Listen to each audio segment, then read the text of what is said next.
दोस्तों नमस्कार। अपराध और रोमांच भरी कहानी की दुनिया में आपके स्वागत है। आशा आप सभी अपने परिवार के साथ सुखी और स्वस्थ होंगे।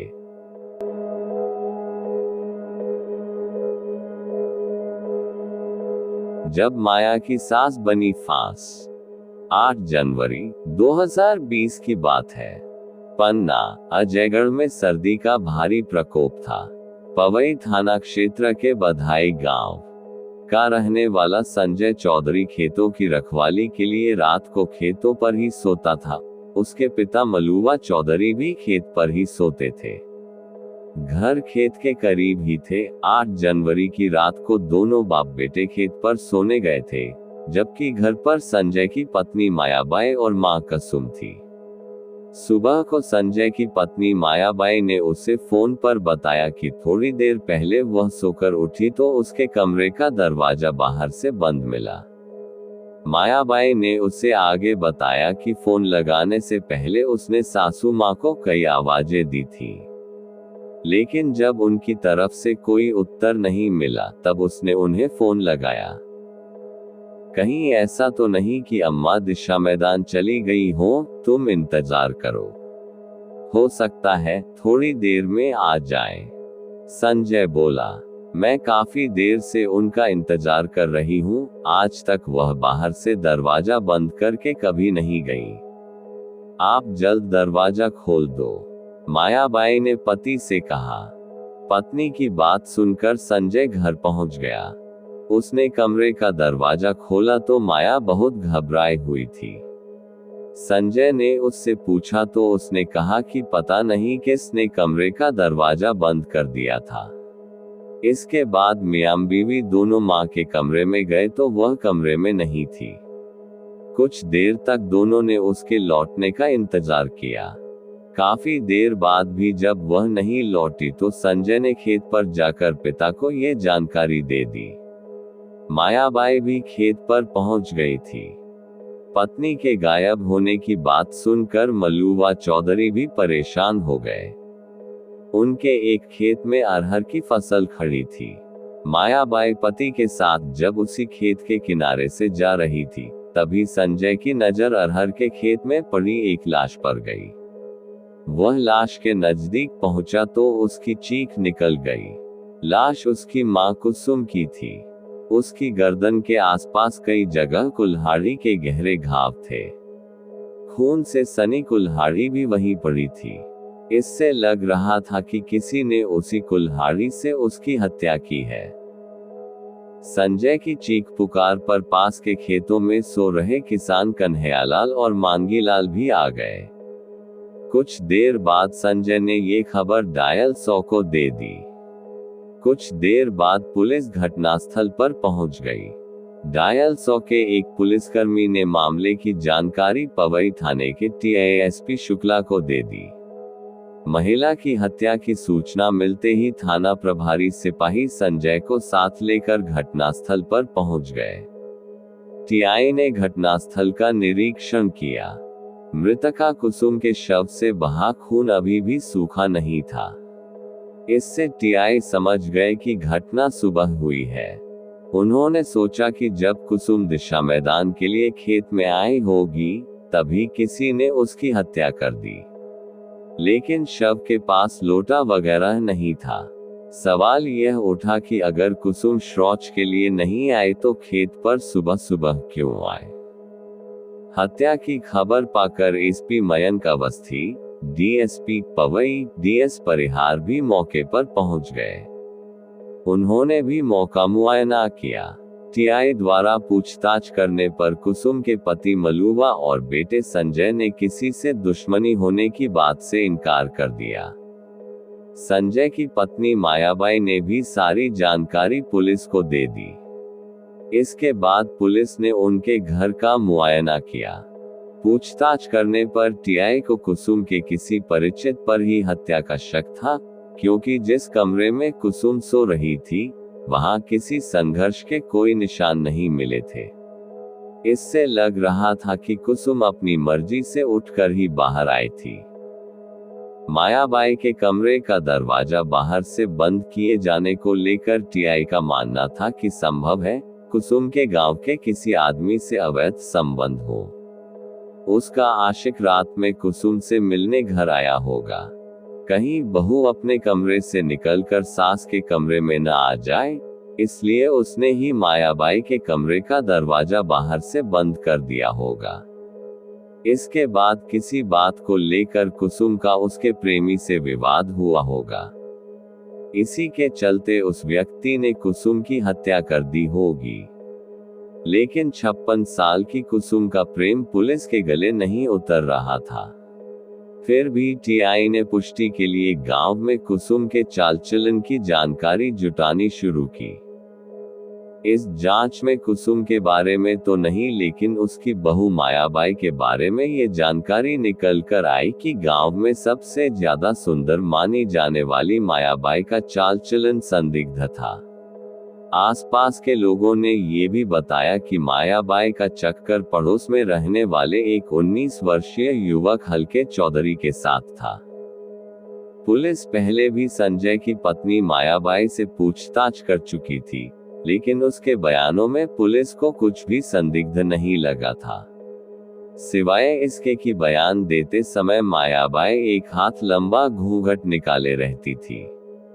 इससे टीआई को लगा कि हो सकता है मायाबाई अपने चेहरे के भाव छिपाने के लिए घूंघट का सहारा लेती हो, इसलिए उसके बारे में नई जानकारी मिलने के बाद टीआई शुक्ला ने एक महिला पुलिसकर्मी को मायाबाई से पूछताछ करने को कहा। महिला पुलिसकर्मी ने उसका घूंघट खुलवा कर उससे घटना वाली रात के बारे में कई सवाल पूछते हुए अचानक से पूछा, अच्छा ये बता कि हल्के तेरे पास कितने बजे आया था। हल्के का नाम सुनते ही मायाबाई का चेहरा बुझ गया। पहले तो वह सकपकाई, फिर बोली, कौन हल्के? वो मेरे पास क्यों आएगा? ज्यादा सयानी मत बन, पुलिस को सारी बात पता चल गई है। उस रात हल्के तुझसे मिलने आया था, इसलिए सीधे सीधे बता दे कि हल्के ने तेरी सास को क्यों मारा।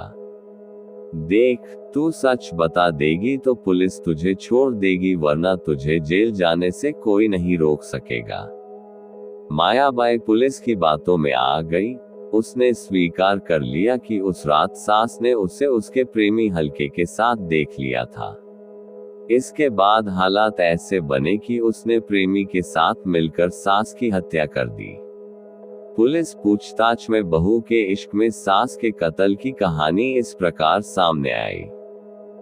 कोई 5 साल पहले मायाबाई जब संजय के साथ ब्याह कर गांव में आई, तब उसकी उम्र 21 साल थी।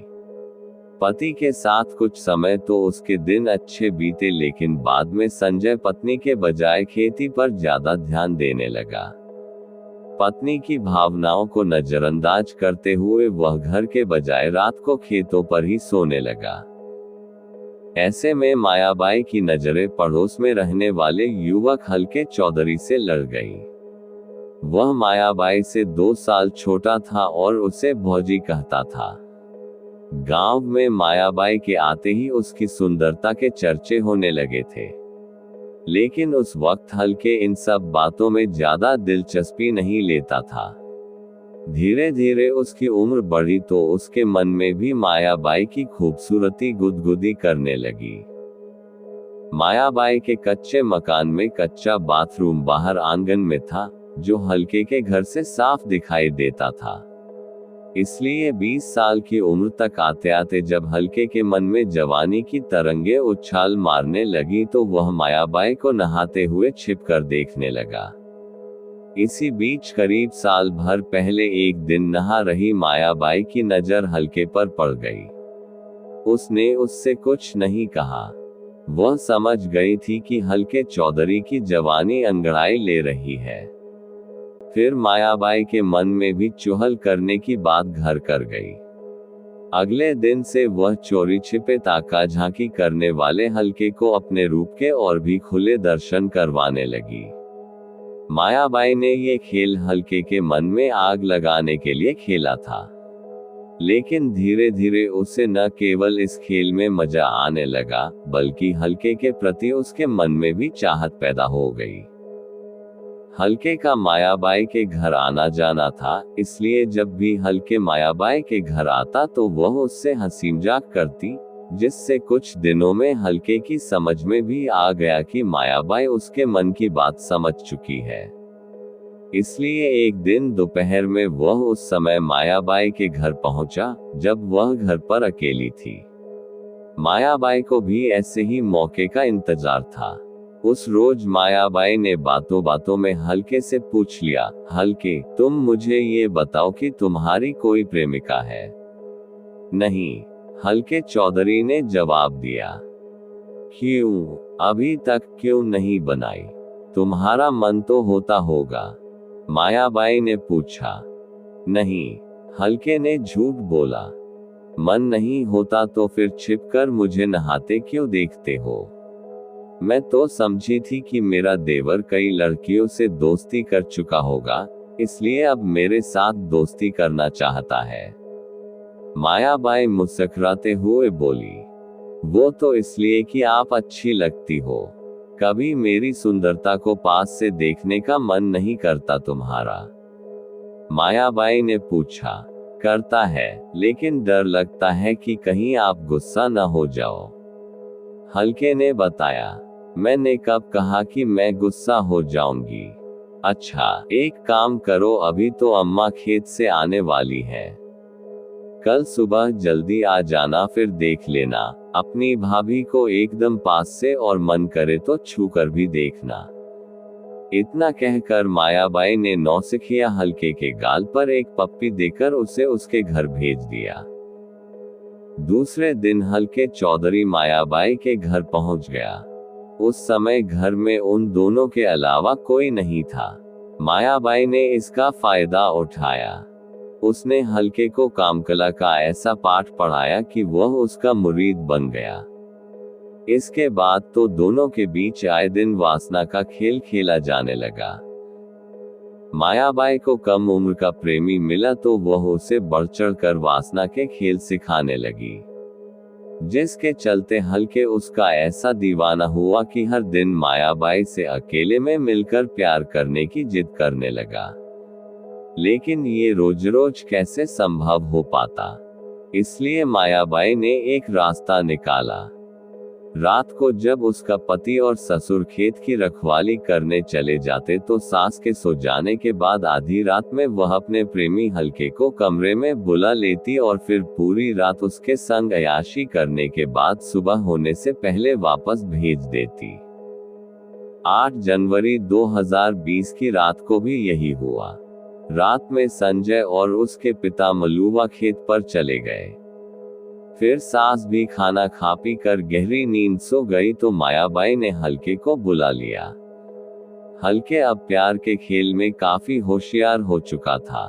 वह अपने मोबाइल पर अश्लील फिल्में लगाकर मायाबाई को गुदा मैथुन के लिए मना रहा था, लेकिन मायाबाई तैयार नहीं हो रही थी। उस रोज हल्के ने जिद की तो मायाबाई गुदा मैथुन के लिए राजी हो गई। उसी दौरान मायाबाई के मुंह से चीख निकली तो बाहर कमरे में सो रही सास की नींद टूट गई। अनुभवी सास ऐसी चीख का मतलब अच्छी तरह जानती थी, सो उसने उठकर चुपचाप बहू के कमरे में झांक कर देखा तो पड़ोसी हल्के के साथ बहू को अय्याशी करते देख उसकी आंखें फटी रह गईं। सास ने गुस्से में किवाड़ पर लात मार कर दरवाजा खोला और मायाबाई और हल्के को खूब खरी खोटी सुनाए। सास बहू की करतूत अपने बेटे को बताने के लिए रात में ही खेत पर जाने लगी। ये देखकर मायाबाई के हाथ पैर फूल गए। उसने पास पड़ी कुल्हाड़ी उठाकर हल्के के हाथ में पकड़ाते हुए कहा कि वह सास की कहानी खत्म कर दे, वरना उनके प्यार की कहानी खत्म हो जाएगी। हल्के के हाथ पैर कांपने लगे। उसमें इतनी हिम्मत नहीं थी कि वह बाहर जाकर कुसुम की हत्या कर सके। लेकिन जब मायाबाई भी साथ हो गई तो दोनों ने पीछे से जाकर खेतों पर पहुंच चुकी कुसुम की गर्दन पर कुल्हाड़ी से वार किया, जिससे वह वहीं गिर गई। इसके बाद उसके शरीर पर कुल्हाड़ी से कई वार और किए, जिससे कुसुम की मृत्यु हो गई। कुछ देर बाद मायाबाई के कमरे का दरवाजा बाहर से बंद कर हल्के चौधरी अपने घर चला गया। दोनों को भरोसा था कि पुलिस उन तक कभी नहीं पहुंच पाएगी, लेकिन पवई पुलिस ने 4 दिन में ही दोनों को कानून की ताकत का एहसास करवा दिया। तो दोस्तों, ये थी आज की कहानी। आशा कहानी आप लोगों को पसंद आई होगी। मेरा रिक्वेस्ट है कि प्लीज मेरा चैनल को सब्सक्राइब कर दे ताकि ऐसी रोमांचक कहानी मैं आप तक पहुंचा सकूं। Thank you.